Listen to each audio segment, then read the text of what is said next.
बहुत बड़ी खबर आई है कि बसपा सुप्रीमो बहन कुमारी मायावती ने तत्काल में लखनऊ में बैठक बुलाई है। उस बैठक में शामिल होने के लिए कौन कौन गया है?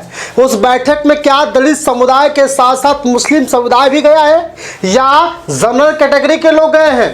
तो आपको बता दूं कि इस बैठक में ना ही दलित समुदाय के लोग गए हैं, ना ही अल्पसंख्यक लोग गए हैं, ना ही जनरल कैटेगरी के लोग गए हैं। यानी इस बैठक में ओबीसी के लोग, पिछड़े समाज के लोग गए हैं, क्योंकि बहन कुमारी मायावती जी ने तत्काल पिछड़े समाज की बैठक बुलाई है। उस बैठक में क्या क्या हुआ, आखिर बैठक बुलाने का कारण क्या हुआ, उसको हम बारीकी से बताएंगे।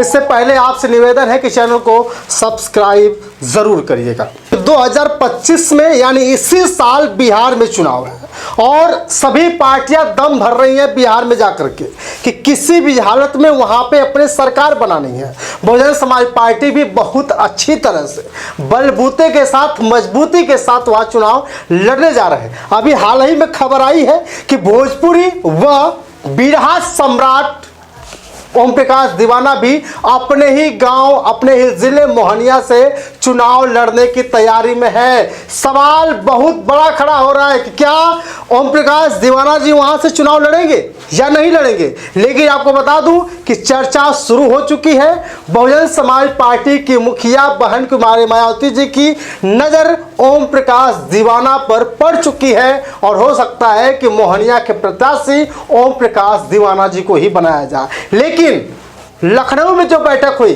केवल पिछड़े समाज के लिए, इसका भी बहुत बड़ा अहम कारण है। आपको पता है कि जब मानवर कांसीराम साहब हुआ करते थे तो सबको साइकिल से जोड़ने का प्रयास करते थे, साइकिल से चलते थे, जहां रात होती थी वहीं रुक जाते थे, बैठक बुलाते थे, वहां हर समाज के लोग जुड़ते थे। क्योंकि उस समय जब मानवर कांसीराम साहब हुआ करते थे, पिछड़ी समुदाय के लिए भी, पिछड़े समाज के लोग भी बहुत परेशान हुआ करते थे, दलित समाज के लिए भी बहुत परेशान हुआ करते। मानवर साहब ने सिर्फ और सिर्फ दलितों को जोड़ने का प्रयास नहीं किया था, उसी तरह बाबा साहब डॉक्टर भीमराव अंबेडकर ने सिर्फ दलितों के लिए संविधान नहीं लिखा था, दलितों के लिए सिर्फ आरक्षण नहीं बनाया था, दलितों के लिए सिर्फ और सिर्फ वो कारनामे नहीं किए थे जिसकी वजह से बाबा साहब डॉक्टर अंबेडकर को दलित समुदाय सबसे ज़्यादा पूछता है। इस समय बाबा साहब डॉक्टर भीमराव अंबेडकर पर सवाल खड़े होते हैं, कोई टिप्पणी करता है तो सबसे पहले दलित समुदाय के लोग आगे आते हैं। बहुजन समाज पार्टी भीम आर्मी के लोग सबसे आगे पहले आते हैं, लेकिन कभी भी पिछड़ी समाज के लोग बाबा साहब डॉक्टर भीमराव अंबेडकर के लिए खड़े नहीं होते। आपको पता है अभी हाल ही में राम भद्राचार्य दो आंखों से अंधे हैं, अपने आप को जगत गुरु संत कहते हैं। उनसे जब सवाल पूछा गया कि क्या बाबा साहब और डॉक्टर भीमराव अंबेडकर ने मनुस्मृति जो जलाई वो गलत था, तो उनका सीधा जवाब क्या था? बाबा साहब डॉक्टर भीमराव अंबेडकर को संस्कृत नहीं आती थी, इसलिए उन्होंने संस्कृत को नहीं पढ़ा। बहन कुमारी मायावती जी पे भी कह दिया कि बहन कुमारी मायावती जी को अब बहन जी कहने में भी शर्मिंदगी होती है। बहुत सारे लोग सियासत के गलियारों में लगातार उनकी चर्चा कर रहे हैं कि क्या ऐसा जगतपुर होना देश के लिए सही है। लेकिन जो लखनऊ में बैठक बुलाई है, उस बैठक के पीछे की कहानी ये है कि बहन जी अब अभी से 2027 के चुनाव के लिए तैयारी शुरू कर दी है। उसके पीछे कहीं ना कहीं अभी से तैयारी शुरू नहीं करेंगी तो अगले साल 26 में ही रणनीति सबकी बन चुकी होगी। और इस बार बहन जी एक तीर से तीन निशाने साधने की तैयारी में है। बिहार का चुनाव भी, और साथ ही बिहार के साथ साथ उत्तर प्रदेश का चुनाव, और दलित समुदाय के साथ पिछड़ी समुदाय को न्याय और बंधुत्व में मजबूती के साथ आगे बढ़ाने की। बहुजन समाज पार्टी में सिर्फ दलित समुदाय के लोग नहीं हैं, पिछड़े समाज के लोग हैं, जनरल कैटेगरी के लोग हैं, और सब लोग हीरो बनना चाहते हैं, सब लोग नेता हैं। किसी को बड़ा पद मिला है, किसी को छोटा पद मिला है, लेकिन फिर भी बहुजन समाज पार्टी की सरकार क्यों नहीं बनती, इसके पीछे सोचने का विचार।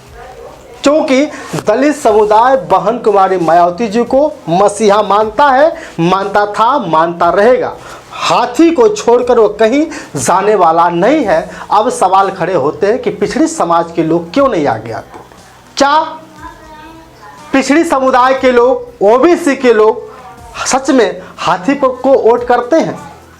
तो ये अपने आप में सवाल है। क्योंकि यादवों की बात करूं तो एक अलग उनकी पार्टी मानी जा रही है, समाजवादी पार्टी। राजभरों की मैं बात करूं तो ये लोग सुभाषपा को लेकर आगे बढ़ रहे हैं, यानी सुहेलदेव भारतीय समाज पार्टी। अगर छोटे छोटे दलों की बात करूं, निषाद अलग पार्टी बना लिए, प्रजापति लोग अलग पार्टी बना लिए, जितने भी छोटे छोटे दल थे, जितनी भी जातियां थी, सबकी एक एक पार्टी हो गई। लेकिन माननीय साहब उस समय सबको एक साथ लेकर चले थे। अब जरूरत है सबको एक साथ आने की। तो बहन जी ने साफ साफ कहा है कि जब बहन जी की 4-4 बार की सरकार हुआ करती थी, सबसे ज्यादा काम अगर हुआ था तो पिछड़ी समुदाय के लिए हुआ था। सबसे ज्यादा अगर काम हुआ था तो ओबीसी के लिए हुआ था। अगर आरक्षण की मैं बात करूं तो आरक्षण को भी 27% बढ़ाने का काम बहन कुमारी मायावती जी ने किया था। और जितने भी जिले हुआ करते थे उत्तर प्रदेश में, उत्तर प्रदेश के बहुत सारे जिलों का नाम पिछड़ी समाज के, पिछड़ी महापुरुषों के नाम पर रखा गया था। और समाजवादी पार्टी विचारधारा को नहीं कायम कर पाई और समाजवादी पार्टी ने कई सारे नामों को बदलने का काम किया। इसके बाद जब भाजपा की सरकार आती है तो भाजपा की सरकार में आप जानते ही हैं कि दलित पिछड़ों का हाल क्या है। आए दिन मर्डर, आए दिन घटनाएं, आए दिन कत्ल, आए दिन बवाल, आए दिन तूफान, आए दिन सब कुछ हो रहा है। बहन बेटियां भी सुरक्षित नहीं है। इसलिए बहन जी कहती हैं कि हमारे सरकार में बहुत कुछ हुआ था। माननीय कांसी राम साहब शहरी विकास योजना लाया गया था, बालिकाओं के लिए व्यवस्थाएं की गई थी, महिलाओं के लिए व्यवस्थाएं की गई थी, पेंशन योजना हुआ करती थी कि जो महिलाएं घर पर है वो कुछ नहीं कर पा रही हैं, उनके लिए योजना लाई थी, महामाया पेंशन, बहुत सारे योजनाएं आई थी। और उस योजना के बाद जब समाजवादी पार्टी आई तो खत्म करती चली गई। इसके बाद जब भाजपा आई उसको भी खत्म करते चले गए। तो अब बहन जी का कहना है कि बीजेपी को खत्म करने के लिए, बीजेपी को हराने के लिए समाजवादी पार्टी का साथ न देकर इस बार बहुजन समाज पार्टी का साथ दीजिए। क्योंकि जब बहुजन समाज पार्टी की सरकार 4-4 बार की हुआ करती थी तो उस समय सभी लोग मजबूती के साथ काम कर रहे थे, सब लोग एकजुटता के साथ रह रहे थे। और तो उन्होंने भी कहा कि अब भले ही लोग अपनी जाति की पार्टियों में बने हुए हैं, बंधे हुए हैं, आने वाला भविष्य वो तय नहीं कर पाएंगे कि सरकार बहन जी की बन पाए या किसी और की, और उनका उद्धार हो पाए।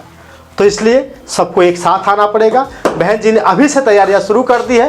तो तत्काल बैठक के दौरान बहन जी ने कहा कि बहुत सारी योजनाएं थी और जिस तरह से अलग अलग पार्टियां, छोटी बड़ी पार्टियां जिस तरह से छोटे छोटे दल बना करके काम कर रहे हैं, उस दल को भी एक साथ आना पड़ेगा। और आपकी राय क्या है कि क्या सच में बहन जी को 27 में गठबंधन करना होगा या नहीं करना होना चाहिए, या बिहार के चुनाव में गठबंधन करना चाहिए या नहीं करना चाहिए? फिलहाल आपकी राय का इंतज़ार है। और आप क्या सच में चाहते हैं कि बहुजन समाज पार्टी की सरकार फिर से बने? और ये भी बताइएगा कि बहन जी की जो 4 बार की सरकार थी वो कैसी थी?